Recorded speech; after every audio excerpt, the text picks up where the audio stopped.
drop. If we're even with a guy who can run, we're leaving. Let's rip it. Throw it, man. Let's take a one-on-one shot on first down. I understand you can get back to either of these routes once you set up. Now, is this coaching? Is this somebody telling him, hey, I want you to immediately come to the intermediates? But I've always been a top-down reader as a quarterback when I've been taught or when I tried to teach those things.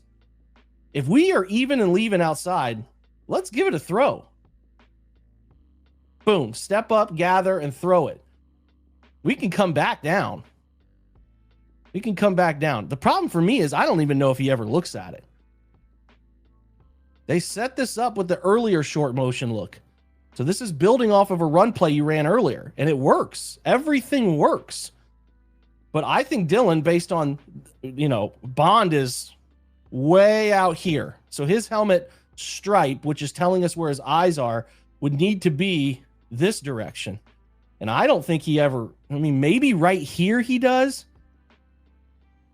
But that's like the indicator's right there. Because if you go back and look at it from the wide, and if we look at when Dylan maybe has his head around out at, we got a guy running full speed versus somebody whose feet are stopped. Like, trust it and throw it.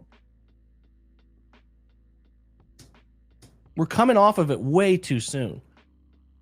We should be throwing this because he works his eyes off of that way too fast. Now, this is fine. You come back to your drag right here. It's fine. But we had a chance for a big throw, and we didn't even make it downfield. We're not even making those throws. Next play is a second down, it's another first down. We got a sixth offensive lineman. He's got to be tighter. He's got to be tighter to the line of scrimmage right there. Tighter. Look at how wide he is and how his hips turn, shoulders turn. And at this point, no problem getting inside and running down the line on you. Unless you're protecting, encouraging that for a bootleg out this direction where you can then turn your hips and close them off. This is bad technique. He's the person who makes the play. Watch it from the tight. He is way too wide. You have to dip down inside and kick him out and cut off the inside pathway, because all we're doing is just running base blocking here. We're just kind of running zone. We want to make a cut, ideally. Can't do it. So we don't gain much. Now we're in second down. Going to get a little funky. Going to come out in 12 personnel. This is Whiteheart. This is Njoku. We're going to run a little high orbit motion sweep. And we're going to talk about why it doesn't work very well in just a moment off of this movement. Come on, guys. So we're going here. We're going to pull the... we're actually not going to pull anybody. We're just going to outside zone block it and put that tight end out in space. He's going to be the outside runner. And we'll talk about the problem with the play, which is nobody blocking 56. Somebody's got to block him. I'm talking about 56 right here. We want to run outside. Somebody's got to block him. David's passing him off. We have two people with an option here and here. What are we doing? We also do this in a way that we have nobody for the corner outside. So as far as running this into the right numbers, this isn't very good. There's an extra man. Now, if you get 56 blocked right here, if for some reason Whiteheart, who decides he doesn't want to block him, if you do, and you turn and work the hips and turn around and shield him off, and then you press, then there's maybe a chance to make a cut, right? Where you're cutting back up as he's coming up to play force.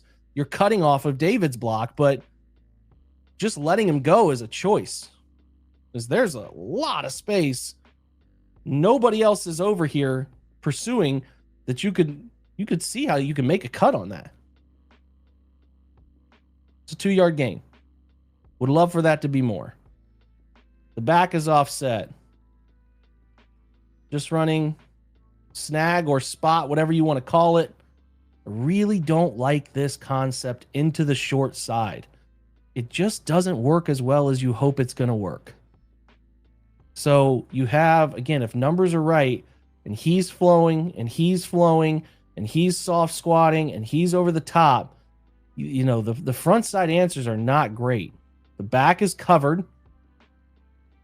And he's not really like you could potentially catch this and turn outside, but it's a missed throw.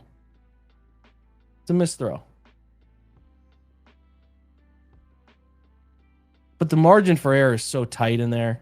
It's pretty crazy. I just don't love running that throw to the short side. You don't get very defined reads. Got to complete it, though. It's there to be completed on second down. So now we're into third down. Or this might now be second down. Now we're into third down. Maybe I can see that over there. But here's an example of like knowing the process. We're coming out here selling run. I think we snap it a little late. I would like to snap this when he's right here because it gives us a more run pass set deception. When you snap him wider like this, he's kind of overrun everything, and we're not in bad shape. We're going to pass this off. We got a puller on this run action coming around. We should be able to block this up for these two guys coming in. We should be able to. Watch it. Conklin takes there. We have two guys here and here for this one and this one. We should be able to block it up. But nobody sees outside. So I don't know if Fannin is right here thinking he's here and maybe over the top, or he's just too late in recognizing to get out here and block this himself. But they miss it. And what's a bummer is this little route concept that they run here, stack running behind each other, the outbreaker to Judy, who he wants to go to, is open. Watch it. Watch it unfold. Off the fake, wide open. And he wants to go to it. He's looking at it. It's a two-man concept. It's open. We just don't block. Don't block it up. It's just a slot pressure. No one gets to it.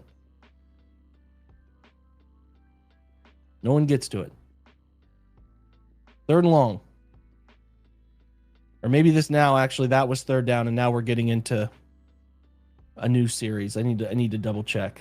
Nope, we're in second. So that was a first down throw they tried to make. Apologies for that. So that was 1st and 10, that sack. Now we're in second and long. 2nd and 16. Okay? Which is, again, not a place you love to be with this offense. So we're going to short motion with this tilt. Look at the tilt. That usually tells us now not to say he can't from this place run a flat. Not to say that's not possible, but this direction, this look tells us we're either hitting here or we're climbing up here. Now, you don't mind running this look in man because he would sometimes, the corner will chase if he's in man and you can get a 2-for-1 out here. But ultimately, like in this scenario, they're probably not playing man, right? You took a first down sack. It's 2nd and 17. So you're going to run counter. So we're going to take the backside guard and pull him. We get this play spilled because the DN moves it up down inside. And then you have a corner just waiting to make a tackle. So this is a 2nd and 17 run where you have to get like 10 yards to get a chance to have a manageable third down. This is the concept we're running. Nobody does, like, we don't get two things. We don't get anyone here. We don't block well enough here. And this schematic choice leaves the corner alone on this. We'd like to be here, kick out, up and through, and let's go. But watch it unfold. We get a whiff on 6 over the middle. We obviously are not blocking. Like David's not blocking for a bounce, but we have no choice but to bounce because 51 does a great job, Herbig, I think, of coming down inside, taking out that leg and closing the hole. There's no hole to run through right there. He's rooted out underneath it. That dude's a tough son of a bitch. 51 is tough. It's actually amazing what they're getting out of him. But this is bad, guys. This is bad. This is bad football. 3rd and 1,000,000, right? 3rd and what? 16? You are going to get man here, and that's going to be a little maybe something you didn't expect given the scenario, the situation, the down and distance. You get heated up. They bring 6. Route concept-wise, you have a vertical and a sail route at 10 over here to the right. And then on the left side, because, again, what plays do you have in the playbook for 3rd and 16? You get a deep out with a square in underneath it. Now, man coverage, it gives us a little benefit here. It does give us a chance with off-man coverage to break this. I thought they blew the whistle pretty soon here. I don't know where this is like a sure tackle. I don't know who has him in a way that means this is a sure tackle. And if you broke out of it, man, oh man. I thought that was a really peculiar whistle, to say the least. So the overload, it's actually not awful. I mean, Teller's beat 51 again, has this move where he will take his right hand and he is going to knock your outside hand off. It's going to happen. Watch him. Boom. And he turns the corner so fast. That dude is a problem. Also, I got something else I think we should add to this. Like, this is dangerous. In 41, Peyton Wilson did this all game. When there's somebody engaged right here, he will go low. He's going like low at the hip and knee and hitting them pretty. It's happened like several times in this game. The art of the chop block for offense is you can't have a guy playing up high and hit them low. Isn't the same thing in play for the defense here? Watch how unsafe this play is as he goes down. Now, I know he gets hit, but you can see him already going low. And like, that is a dangerous football play. I don't see how that's legal. That's not as clear cut as some of the others you'll see later in the film, but that's clearly a process. All right, second quarter now. So let's see situation. I think now it's 1st and 10, new drive. We're in the gun with a 6th offensive lineman. We're just running zone here.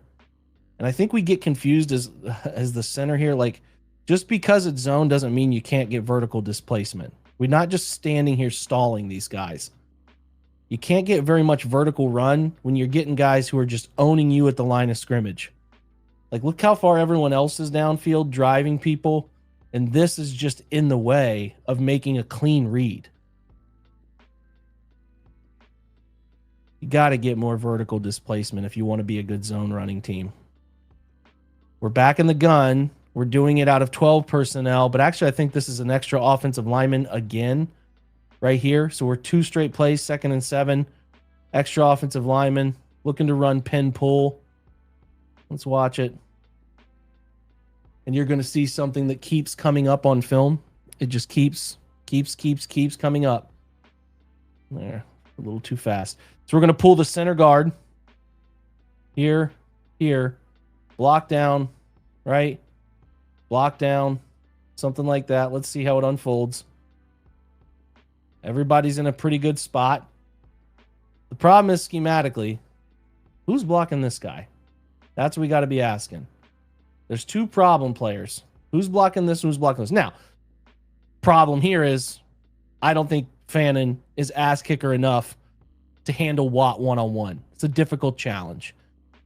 But the problem here is, like, where are his eyes and who are we going for? Because as we get out here, you have, like, if this is the case, okay, let me slow down. If he's pulling to kick, why are you blocking him? If that's the case, he's coming out here to kick and you maybe realize late, why are we blocking him there? And who, again, is coming out is understanding that they're responsible for 6 running through here. We have Fannin. Okay, so if we get this kick out, we have Fannin here, 1 player,